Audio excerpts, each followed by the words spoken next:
ثم الصلاة والسلام على أشرف الأنبياء والمرسلين وشفيع المذنبين آني بالقاسم محمد صلى محمد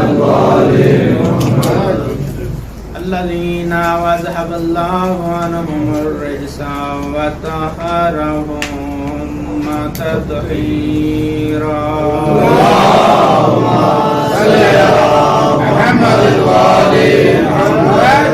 أما بعد فقد قال الله تبارك وتعالى بسم ربك العظيم بسم الله الرحمن الرحيم إنا أعطيناك الكوثر بلند الصلوات اللهم صل على محمد وآل محمد.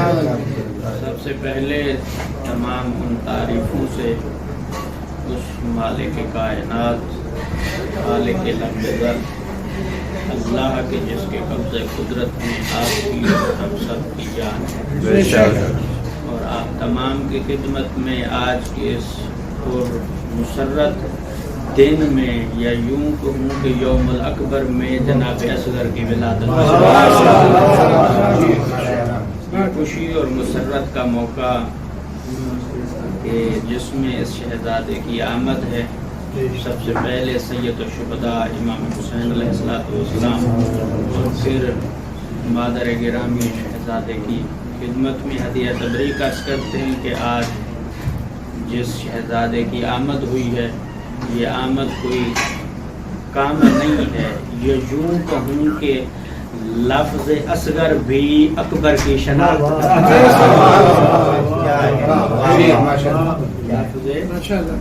اصغر بھی اکبر کی شناخت کا ذریعہ کہ یہ جو فضائل جس شہزادے کے ہم بیان کریں گے اس میں اس چیز کو مد نظر رکھنا ہے کہ یہاں جو مشابہات جو تشبیہات میں آپ کی خدمت میں عرض کروں گا وہ آپ کے اپنے ایمان کی معراج ہے کہ کس حد تک آپ اس کو سمجھ پاتے ہیں.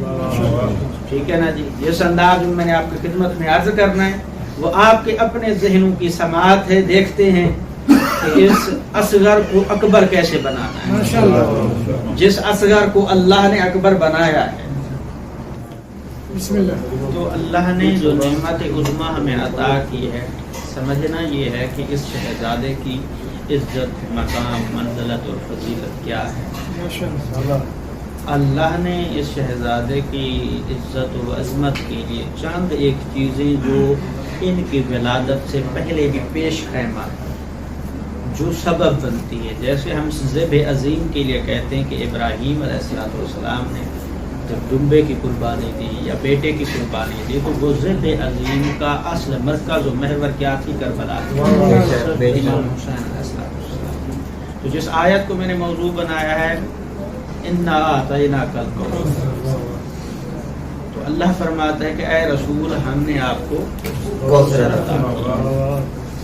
کوثر کے مختلف معنی ہیں. میں اس طرف نہیں جاتا ہوں اس وضاحت میں یا اس توضیح میں نہیں جاتا ہوں. کوثر کے مختلف معنی ہیں. رسول اعظم کو جب اللہ نے قرآن عطا کیا تو اس وقت کعبہ کی دیواروں پہ بہت بڑے بڑے شاعر بڑی بڑی آیاتیں بڑے بڑے اشعار بڑے بڑے قصے کہانیاں اپنے علم کے عروج کو دکھانے کے لیے کعبے کی دیوار پہ کیا کرتے تھے؟ آویزاں کرتے تھے. تو ایک شاعر تھا جو اس زمانے میں مکے کا بہت بڑا شاعر تھا جس کا نام تھا امراء القیس. ٹھیک ہے.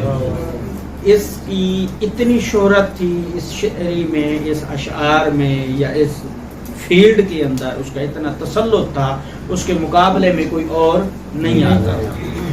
تو اس نے کیا کہ تمام وہ شعراء جو ہر ہفتے کے اندر جو یوم دن مقرر تھا اس میں جا کے کیا کرتے تھے وہ شاعری آویزاں کرتے تھے. صرف لفظ نقطہ دینا ہے جس وضاحت دے رہا ہوں ہے ایک ہی نقطہ. بسم اللہ.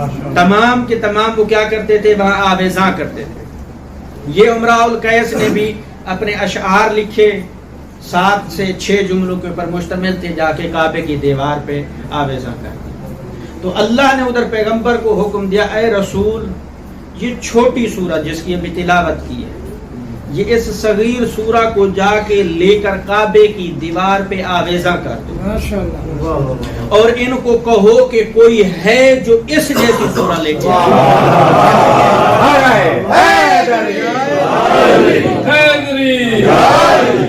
کوئی ہے جو اس جیسی سورہ لے کے آئے.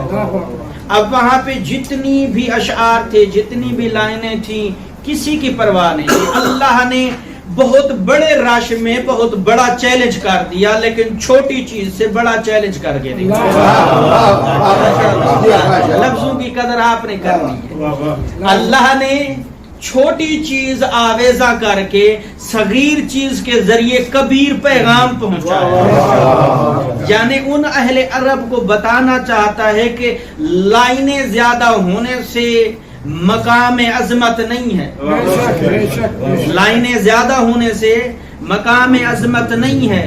کہیں دنیا یہ نہ بھول جائے کہ ہم 61 ہجری میں اصغر کو بھیجیں، وہ صغیر نہ سمجھیں.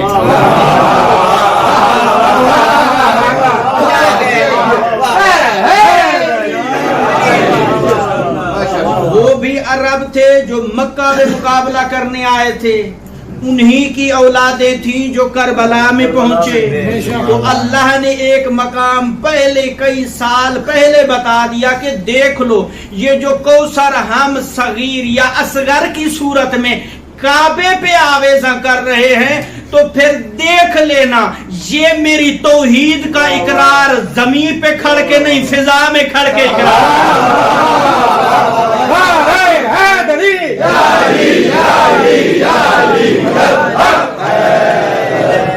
اس سورہ کوثر کو بھی اللہ نے دیوار پہ نہیں لگایا، فرش پہ نہیں رکھا، عرش پہ نہیں دکھایا، کعبے کی دیوار پہ آویزاں کر کے بتایا کہ اصغر کو دکھایا ہی وہیں جاتا ہے جس چیز کا وہ وارث ہوتا ہے.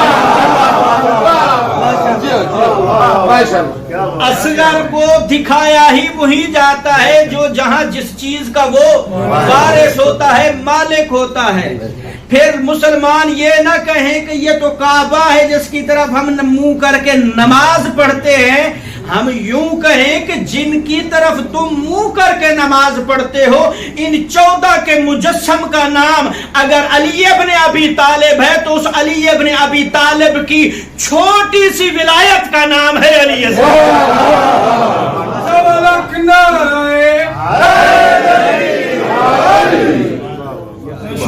چونکہ علی کی چھوٹی سی ولایت کا چھوٹا سا دروازہ جس کو سورہ کوثر میں اللہ نے سما کے پیغمبر کو یہ کہا ان لوگوں کو بتا دے تیرا دشمن کیا رہے گا، ابتر رہے گا. ہم نے تجھے کوثر عطا کی ہے اور یہ کوثر وہاں آخرت میں بھی ہے. جو رسول کے ساتھ رہے وہ بھی صاحب کوثر ہے، جو کعبے میں آئے وہ بھی صاحب کوثر ہے، جو دیوار کعبہ پہ آویزہ ہو وہ بھی کوثر ہے، جو حسین کے ہاتھوں پہ آئے وہ بھی کوثر ہے، جو رسول کے ہاتھوں پہ آئے وہ بھی کوثر ہے. ایک اور منظر کشی کرتے ہیں کہ جب پیغمبر یہ جو عمرہ القیس تھا نا، جب صبح کی طلوع آفتاب سے پہلے آیا تو دیکھا سورہ کوثر کو دیکھتا ہے. دیکھنے کے بعد ہر کوئی چھپ چھپ کر اپنے تمام اشعار چرا کے لے کے بھاگنے لگا. اتارنے نہیں، چرا کے لے کے بھاگنے لگا کہ یہ انسان جو ہے، یہ کلام جو ہے، یہ انسان کا کلام نہیں ہے. حیران بھی ہوئے، پریشان بھی ہوئے. تو پھر پیغمبر جب صبح آئے تو اس وقت جب کعبے کے اندر داخل ہوئے، اب دو ہی علی ہیں، وہ بھی علی جس کا مہینہ ہے، یہ بھی علی جس کے اب یہ ایک روایت آپ کی خدمت میں عرض کر رہا ہوں کہ مروان نے سوال کیا چوتھے امام سے، مولا آپ کا نام؟ کہا علی. آپ کا کہا آپ کے بھائی کا نام؟ کہا علی. کہا چاہتے کیا ہو؟ سارے علی. کہا سارے علی. چوتھے امام اپنے بابا کے پاس، مولا کائنات کے پاس ہے. کہا مروان یہ کہتا ہے. علی نے آگے پتہ کیا کہا؟ کہتا ہے کہ اللہ جہنم میں ڈالے ایسے کو جو نیلی آنکھوں والی ماں کا بیٹا ہے.